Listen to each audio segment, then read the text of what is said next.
നമ്മളോടൊപ്പം ആർ ശ്രീജിത്ത് ചേരുന്നു. ശ്രീജിത്ത്, ഇത് ചാൻസലർ എന്ന നിലയിൽ ഗവർണർക്ക് ഏറ്റ കോടതിയിൽ നിന്ന് നിൽക്കുന്ന കനത്ത തിരിച്ചടിയല്ലേ? എങ്ങനെയാണ് ഈ തീരുമാനത്തെ വിലയിരുത്തുക? സംസ്ഥാനത്തെ 13 സർവകലാശാലകളും ഇപ്പോൾ താൽക്കാലിക VC-മാരുടെ ഭരണമാണ്. സംസ്ഥാനത്തിൻ്റെ ഉന്നത വിദ്യാഭ്യാസ മേഖലയാകെ കുത്തഴിഞ്ഞ അവസ്ഥയിൽ ഹൈക്കോടതി ഡിവിഷൻ ബെഞ്ചിൽ നിന്നുണ്ടായിരിക്കുന്ന ഈ വിധി സർക്കാരിനെ സംബന്ധിച്ചിടത്തോളം വലിയ ആശ്വാസകരമാണ്. മാത്രമല്ല, നേരത്തെ സൂചിപ്പിച്ചതുപോലെ തന്നെ രാജ്ഭവന് വലിയ തിരിച്ചടിയുമാണ്. 13 സർവകലാശാലകളിൽ തന്നെ എല്ലായിടത്തും താൽക്കാലിക ഭരണം അവസാനിപ്പിക്കാനും സ്ഥിരം VC നിയമനത്തിലേക്ക് പോകാനുമുള്ളൊരു കൃത്യമായ നിർദ്ദേശമാണ് കോടതിയിൽ നിന്നുണ്ടായെന്ന് വേണം മനസ്സിലാക്കാൻ. താൽക്കാലിക VC-മാരുടെ നിയമന കാലാവധി പരമാവധി 6 മാസമായിരിക്കണമെന്നും കോടതി ഇപ്പോഴത്തെ ഉത്തരവിൽ നിഷ്കർഷിച്ചിട്ടുണ്ട്. അതുകൊണ്ട് തന്നെ ഈ താൽക്കാലിക VC ഭരണം അവസാനിപ്പിച്ച് വിദ്യാർത്ഥികളുടെ ഭാവിയെ കരുതി വിദ്യാർത്ഥികളുടെ അവകാശങ്ങൾ സംരക്ഷിക്കുന്ന തരത്തിലുള്ള ഒരു സർവകലാശാല ഭരണം ഉണ്ടാകാനുള്ള കളമൊരുക്കുന്നതാണ് ഈ വിധി എന്ന കാര്യത്തിൽ ഒരു സംശയവുമില്ല. നേരത്തെയും ഇത്തരത്തിൽ ഒരു വിധി വന്നതാണ്. അതായത് സാങ്കേതിക സർവകലാശാലയുടെ താൽക്കാലിക VC-ആയി അങ്ങനെയാണ് സജി ഗോപിനാഥിനെ നിയമിച്ചത്. നേരത്തെ അദ്ദേഹം ഡീറ്റെയിൽ സർവകലാശാലയുടെ VC ആയിരുന്നു. അവിടെ നിന്ന് അദ്ദേഹത്തെ ഗവർണർ ആരിഫ് മുഹമ്മദ് ഖാൻ്റെ കാലത്താണ് ഒഴിവാക്കിയത്.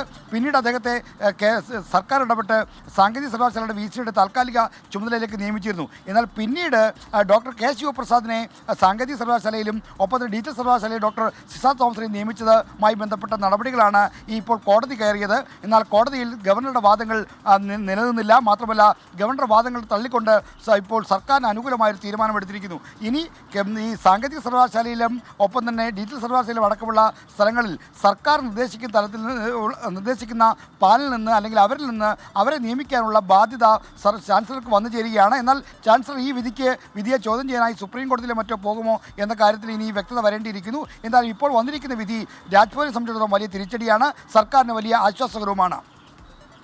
ഈ സാങ്കേതിക സർവകലാശാലയുടെ VC-ആയി ശിവപ്രസാദിനെയും അതേപോലെ തന്നെ ഡിജിറ്റൽ സർവകലാശാല വൈസ് ചാൻസലർ ഡോക്ടർ സിസാ തോമസിനെയും നിയമിച്ചപ്പോൾ ഗവർണർ ആരിഫ് മുഹമ്മദ് ഖാൻ നിരത്തിയ ഒരു ന്യായം, ശ്രീജിത്ത്, സുപ്രീം കോടതി വിധി പ്രകാരം ഗവർണർക്ക് വൈസ് ചാൻസലർമാരെ നിയമിക്കാൻ കഴിയും, അതിന് അവകാശമുണ്ട് എന്നതായിരുന്നു. പക്ഷേ അത് സർവകലാശാല ചട്ടങ്ങളുടെ ലംഘനമാണെന്നും സർക്കാർ നൽകുന്ന പാനലിൽ നിന്ന് വേണം VC-യെ നിയമിക്കാൻ എന്നതുമായിരുന്നു സർക്കാരിൻ്റെ വാദം. ഈ വാദത്തിന് അംഗീകാരം ലഭിക്കുന്നതോടുകൂടി ഇത് ചാൻസലർ എന്ന പദവിയിൽ നിന്നുകൊണ്ട് വൈസ് ചാൻസലറുടെ നിയമനാധികാരി താനാണ്, അല്ലെങ്കിൽ ആ അധികാരം പൂർണ്ണമായും തനിക്കാണെന്ന വാദം ഇതോടുകൂടി ഇല്ലാതാവുകയല്ലേ? സർക്കാരും രാജ്ഭവനും തമ്മിൽ ഈ സർവകലാശാല ഭരണം ഉടലെടുത്തിരിക്കുന്ന തർക്കത്തിൽ ഒരു ആശ്വാസകരമായ ജയം സർക്കാരിനുണ്ടായി എന്ന് നമുക്ക് വിലയിരുത്തിക്കൂടെ? തീർച്ചയായും സർക്കാരിന് ആശ്വാസകരമായ, സർക്കാരിന് വിജയിക്കാവുന്ന ഒരു വിധിയാണിപ്പോൾ, വിജയമെന്ന് അവകാശപ്പെടാവുന്ന ഒരു വലിയ വിധിയാണ് വന്നിരിക്കുന്നത്.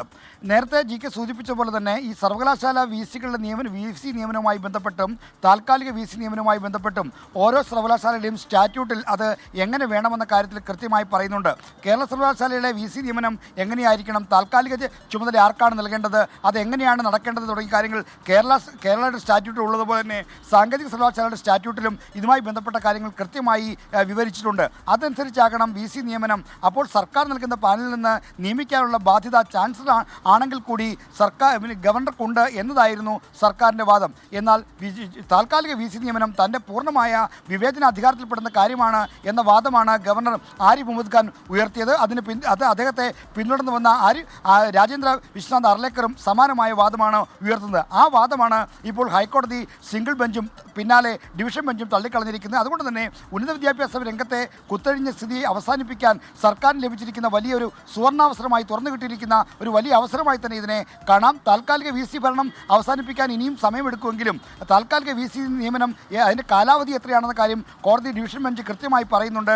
6 മാസം മാത്രമേ ഈ താൽക്കാലിക VC ഭരണം ഒരു സർവകലാശാലയിൽ പറ്റുകയുള്ളൂ. സ്ഥിരം VC-യെ നിയമിച്ച് സർവകലാശാലയുടെ ഭരണം കുറ്റമറ്റതാക്കേണ്ടതുണ്ട്. അത് വിദ്യാർത്ഥികളുടെ ഭാവിക്ക് വളരെ ആവശ്യമാണ് എന്നും കോടതി ചൂണ്ടിക്കാണിക്കുമ്പോൾ സർക്കാരിൻ്റെ വാദം വലിയ തോതിൽ വിജയിച്ചിരിക്കുന്നു. ഇനി സർക്കാരിൻ്റെ ഇടപെടൽ എന്താണ് എന്നതാണ് ഏവരും ഉറ്റുനോക്കുന്നത്. എന്തായാലും ഈ താൽക്കാലിക VC നിയമനത്തിലായ അടക്കമുള്ള കാര്യങ്ങളിലാണെങ്കിൽ കൂടി സർക്കാരിന് അനുകൂലമായൊരു വിധി തന്നെ വന്നിരിക്കുന്നു.